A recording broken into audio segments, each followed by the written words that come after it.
Venezia è responsabile di almeno una decina di furti e rapine, tra loro anche una donna con padre e figlio.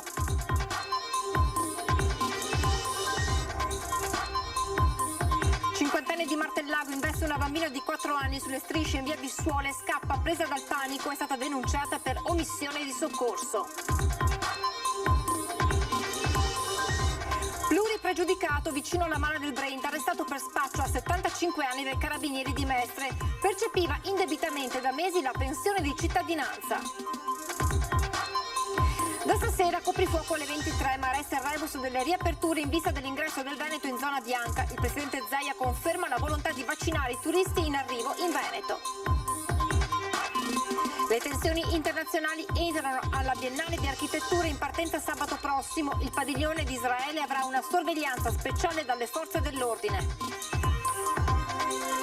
Il Consiglio di Stato ha respinto l'istanza cautelare con la quale l'ex pilota Giulia Schiff aveva chiesto la sospensiva della sentenza del TAR del Lazio relativa alla sua espulsione dall'aeronautica militare.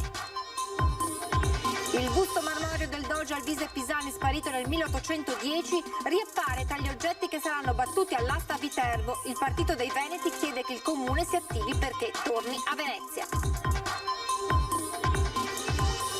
Telespettatori di Antena 3, buonasera e ben ritrovati con le notizie da Venezia e provincia. Apriamo con la cronaca perché è stata arrestata la banda che terrorizzava i preti di Mestre e Venezia e responsabile di almeno una decina di episodi di furti e rapine nel territorio, tra loro anche una donna con padre e figlio.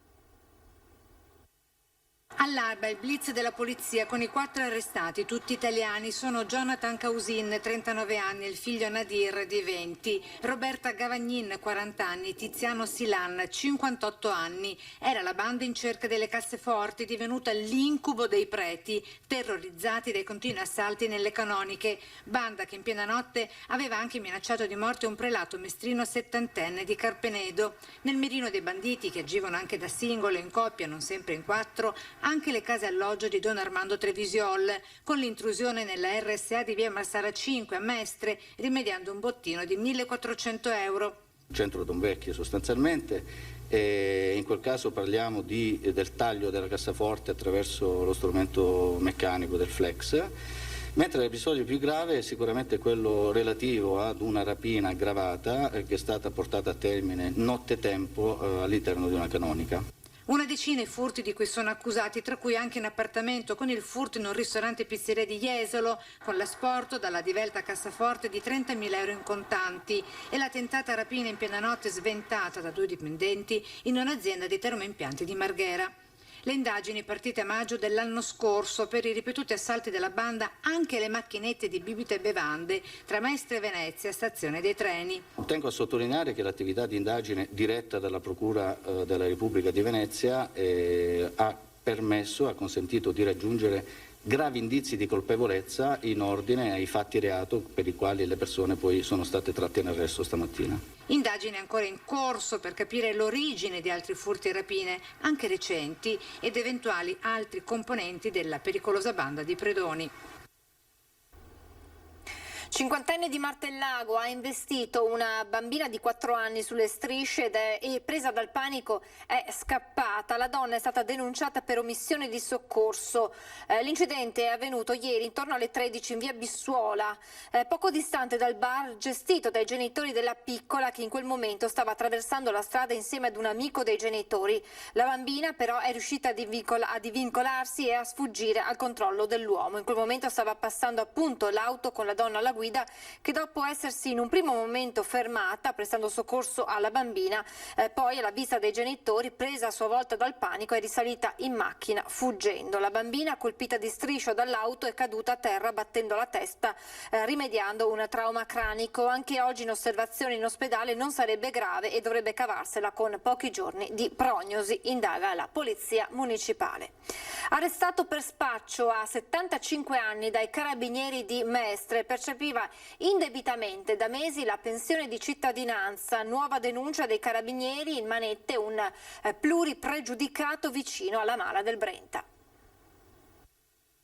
È stato trovato in possesso di 160 grammi di cocaina in un unico sasso, verosimilmente pronta allo spaccio in quartiere Piave. Per l'uomo, un pluripregiudicato di 75 anni, vicino agli ambienti della Mara del Brenta, fermato dai carabinieri a bordo della sua automobile nel centro di Mestre, si sono aperte le porte del carcere. Da una seguente verifica fiscale e documentale è inoltre emerso che l'arrestato percepiva indebitamente la pensione di cittadinanza dal novembre del 2020. Nella domanda, regolarmente riconosciuta dall'INPS, aveva evitato di comunicare ed essere sottoposto a misura cautelare per precedenti condanne, circostanza che avrebbe fatto decadere i requisiti. Oltre alla droga, i carabinieri hanno sequestrato materiale vario e denaro provento dello spaccio. Le forze politiche di maggioranza e di opposizione in Consiglio regionale stanno cercando di formulare una proposta che sia compatibile con il contenuto delle due proposte di deliberazione sull'istituzione di una commissione speciale d'inchiesta sul Covid in Veneto. Lo ha dichiarato a margine dei lavori della prima commissione permanente il presidente Luciano Sandonà, spiegando che si sta cercando una formula per far ripartire i lavori della commissione d'inchiesta, sulla cui istituzione non c'è disaccordo tra le parti, e per smussare le asperità e predisporre un testo condiviso da presentare poi all'Assemblea. A proposito di Covid, tutti gli aggiornamenti con il punto del presidente Zaia che ha affrontato il tema delle riaperture in vista dell'entrata del Veneto dal 7 giugno in zona bianca, e poi ha ribadito la volontà del Veneto di fare i vaccini ai turisti che arriveranno nella nostra regione in estate. Ha senso oggi parlare di un coprifuoco? Allora io dico che se avesse senso non lo portavi dalle 10 alle 11, no? Lo portavi alle 6 di sera, alle 4 del pomeriggio, chiudevi tutti in casa. Una questione logica prima ancora che sanitaria, così Zaia giudica le nuove disposizioni sul coprifuoco che da stasera slitta alle 23, trascinando con sé l'orario di chiusura dei locali pubblici. È confermato che si trascina l'orario, quindi 23 coprifuoco fino alle 23 l'esercizio. Ma il tema di queste ore riguarda più in generale le nuove regole in zona bianca per il Veneto dal 7 giugno, se il quadro epidemico sarà confermato. Non è ancora chiaro se il cambio di fascia farà decadere o no tutte le restrizioni, anticipando le aperture fissate dall'ultimo decreto del governo il 15 giugno, è il caso dei matrimoni e dei parchi tematici, o al 1 luglio come le piscine al chiuso. Su questo è in corso un approfondimento. Vi portiamo una interpretazione autentica domani, in modo tale che siamo più tranquilli. Fronte che vede tutte le regioni mobilitate, come conferma da Trieste Massimiliano Fedriga, coordinatore di governatori italiani, che non esclude si possa procedere con ordinanze ad hoc dei singoli territori per colmare eventuali vuoti. Su alcuni passaggi possiamo ancora lavorare, vediamo come vanno le cose, dopodiché è chiaro che per esempio sui matrimoni utilizzeremo comunque le linee guida nazionali, anche se dovessero riaprire un po' prima rispetto al 15 giugno. Condizione essenziale per riaprire resta quella di mantenere il contagio basso e procedere con le vaccinazioni. Su questo fronte Zaia lancia un messaggio chiaro ai quarantenni. Faccio un appello a tutti coloro che hanno più di 40 anni, dai 40 anni in su, di dire: attenzione ragazzi, avete 70.000 posti a disposizione. Se io per qualche giorno ancora è giusto, li vediamo liberi, apriamo tutti. Tra questi per Zaia dovranno trovare spazio anche i turisti che sceglieranno il Veneto come meta di vacanza, tema che sta creando alcune tensioni con il commissario Figliuolo, che nelle scorse ore aveva invitato i governatori che stanno aprendo questa ipotesi a concentrarsi sui residenti. Ma per Zaia non c'è incompatibilità, primo perché la campagna vaccinale sulle categorie a rischio in Veneto procede, secondo perché il turismo regionale va sostenuto. Il Veneto dichiara 2 punti. Se ci mettono nelle condizioni normative di poter fare, che non salta fuori qualcuno che dice che commettiamo un reato, noi ci adopereremo per farli. I tamponi rapidi rappresentano un valido strumento per individuare un grosso numero di positivi. A parlare il virologo Fabrizio Pregliasco, che promuove anche la macchina vaccinale messa in piedi in Veneto. Veneto si pone come si è sempre posto durante questa emergenza, diciamo, al miglior modo possibile, in funzione purtroppo di tanta sofferenza che c'è stata e continua a esserci anche nel Veneto. Docente universitario a Milano, virologo e divulgatore scientifico di chiara fama, presidente nazionale di ANPAS, Fabrizio Pregliasco ha un curriculum che lo rende una voce autorevole nel suo campo. Se la prima arma contro il Covid è il vaccino, sostiene, la seconda non può che essere il contenimento del contagio attraverso test a tappeto. In questo momento è abbastanza paradossale, ma più si fanno analisi, più si individuano positivi e meglio è, in un senso lato del termine, cioè più si controllano e meno contagiano.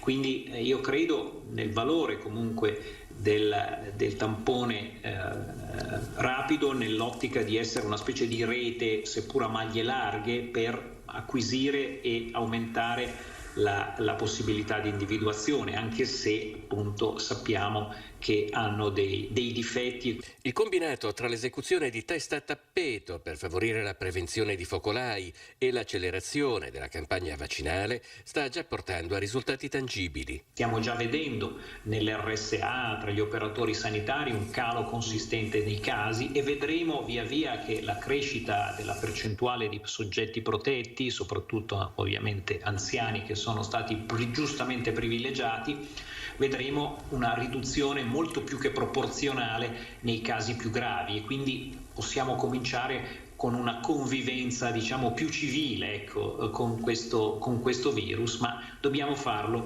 in questo momento a step successivi, purtroppo. Voltiamo pagina, inizierà sabato prossimo, 22 maggio, la 17ª mostra internazionale di architettura organizzata dalla Biennale di Venezia e tra i padiglioni presenti sorvegliato speciale dalle forze dell'ordine quello di Israele.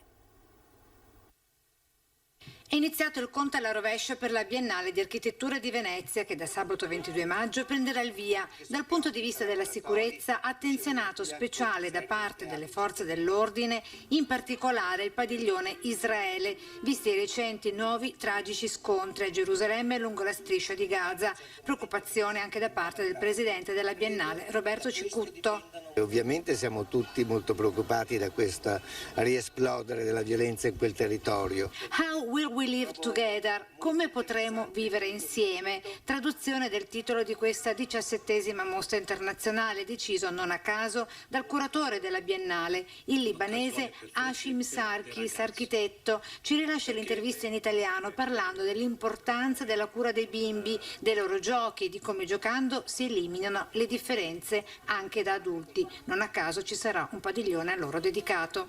Perché noi tutti amiamo giocare, no? E perché qui è un parco da gioco per i ragazzi. Allora noi alla Biennale pensiamo che how do you say to bring? Dare la Biennale alla Forte Marghera e alle ragazze è l'idea perfetta per questo luogo. La Biennale si articolerà tra il padiglione centrale e i giardini e l'Arsenale qui a Forte Marghera a Mestre, includendo 110 partecipanti provenienti da ben 46 paesi. A Venezia è presente anche un punto tamponi che però non saranno obbligatori.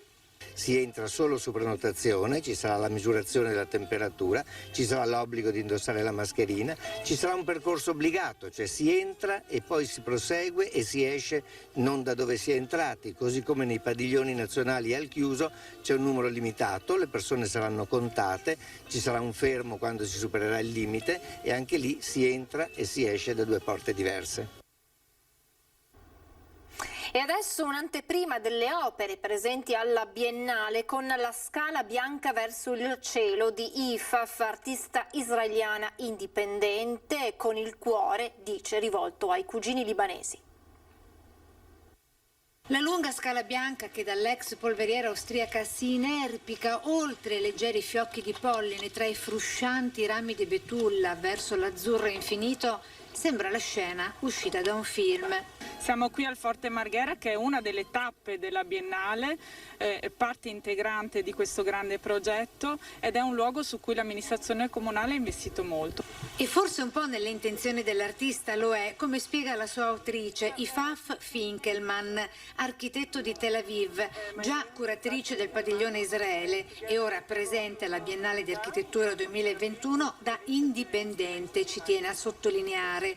La Scala, nata come opera per far giocare i bambini in questa oasi di grande bellezza naturalistica, nasce insieme alla collaborazione con la collega Deborah Pintoff Deda in sinergia con l'amico libanese Fahad Hariri, spiega. Scala che simboleggia in sintesi l'immersione dell'uomo nel benessere generato dall'equilibrio con la natura, che lo porta a elevarsi a un gradino di conoscenza superiore.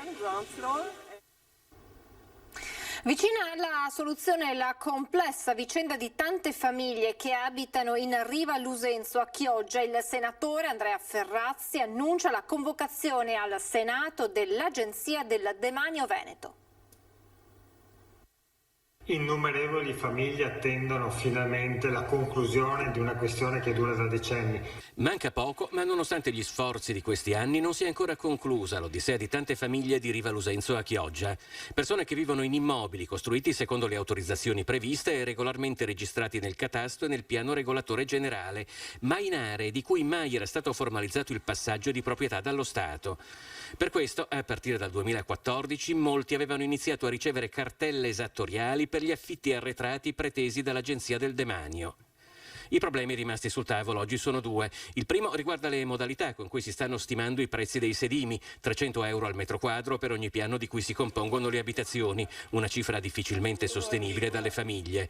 Il secondo, un numero di piccole aree, via via sempre più consistente, che i proprietari ritenevano appartenere al demanio patrimoniale e che invece sono classificate come demanio marittimo. Sabato, insieme al Presidente della Commissione Finanza del Senato, abbiamo voluto convocare il Demanio di Venezia, il Demanio Veneto, perché va trovata la soluzione. Queste famiglie meritano tranquillità, hanno pagato quello che c'era da pagare, va trovata la soluzione nel modo più veloce possibile.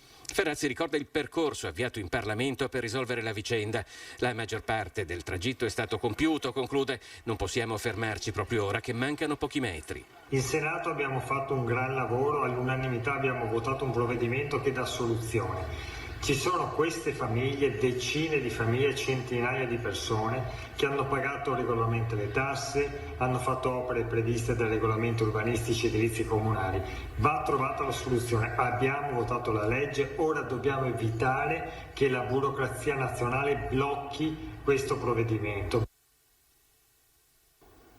Il Consiglio di Stato ha respinto l'istanza cautelare con la quale l'ex pilota Giulia Schiff aveva chiesto la sospensiva della sentenza del TAR del Lazio relativa alla sua espulsione dall'aeronautica militare. Secondo i giudici non risultano sufficientemente comprovati i diritti vantati dalla Schiff, sia sotto il profilo dell'illegittima composizione della Commissione permanente di attitudine, sia sotto il profilo della evidente irragionevolezza del giudizio di inattitudine militare e professionale. Nonostante i giudici abbiano rimandato ad altra udienza in ottobre, date le premesse, il caso sembra avviarsi verso l'addio definitivo di Giulia Schiff all'aeronautica militare. Il Comune si attivi perché il busto marmoreo del Doge Alvise Pisani torni a Venezia. Lo chiede il Partito dei Veneti attraverso il consigliere comunale Stefano Zecchi, che annuncia un'interrogazione a Cafarsetti. Il Partito dei Veneti fa notare che il busto, sparito dalla tomba del Doge nel 1810 in periodo napoleonico, è riapparso tra gli oggetti che saranno battuti all'asta a giugno da una casa d'aste di Viterbo. Nel 2002 il Comune di Venezia si fece promotore della restituzione alla città di una statua di Napoleone, afferma Zecchi, e non posso non vedere una contraddizione tra lo sforzo di allora e l'assenza di iniziative per riportare degnamente in città il busto del Doge Alvise Pisani. Presentazione all'aeroporto di Venezia del nuovo elicottero del reparto volo dei Vigili del Fuoco. Il nuovo mezzo è dotato della strumentazione più moderna e si inquadra nella progressiva sostituzione dei vecchi mezzi in servizio da decenni. Cerimonia al reparto volo dei Vigili del Fuoco dell'aeroporto Marco Polo di Venezia per l'arrivo del nuovo elicottero Augusta Westland AW139 Drago 149. Col nuovo arrivo per il Corpo Nazionale si avvicina l'obiettivo della progressiva sostituzione di mezzi in servizio da decenni e di dotazione dei reparti di volo di un sistema più moderno di contrasto degli eventi calamitosi. L'elicottero è dotato di un'ampia gamma di equipaggiamento, verricello di recupero, gancio baricentrico, radar meteo, sistema di comunicazione satellitare, sistema videoripresa ad alta definizione, console di missione ad alta definizione e sistema di trasmissione a terra dei dati. Gli elicotteri dispongono anche di un avanzato sistema anticollisione, di un faro di ricerca ad elevata illuminazione, di galleggianti di emergenza e zattere di salvataggio. Il cockpit è caratterizzato dalla più recente tecnologia avionica, grazie agli ampi display che consentono un accesso immediato a tutte le informazioni di volo e missione. L'elicottero è inoltre equipaggiato con un avanzato autopilota, sviluppato per operazioni di ricerca e soccorso anche sul mare.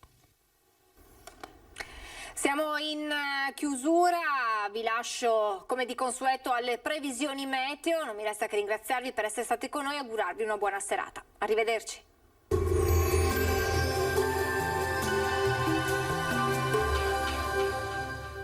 Il Piccolo Scavo è specializzato nella realizzazione di impianti fognari, sottoservizi per utenze e adeguamento fognario alla rete consortile. Benvenuti ad un nuovo aggiornamento meteo.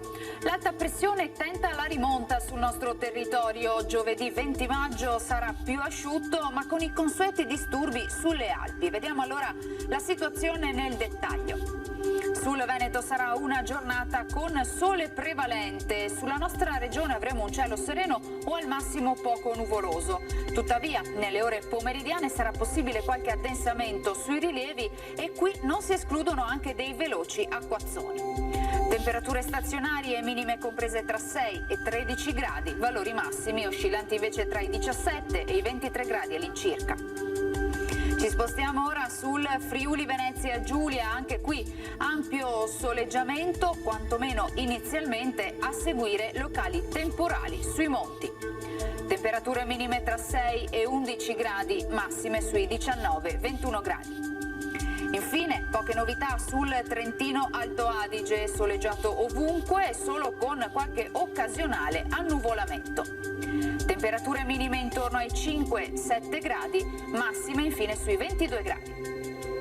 Dal meteo di Antena 3 per ora è tutto, grazie per l'attenzione e arrivederci.